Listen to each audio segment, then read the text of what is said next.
Hello everyone, you're on the GeekBox YouTube channel. Today you will find out how to add second PlayStation 5 controller. Let's go.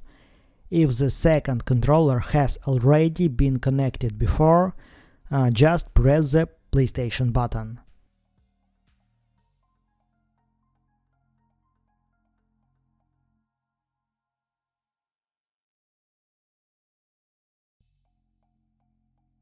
If this is a new controller and you are connecting it to your console for the first time, then you will need a USB cable. Connect the new controller via the USB cable and press the PlayStation button. Choose Profile.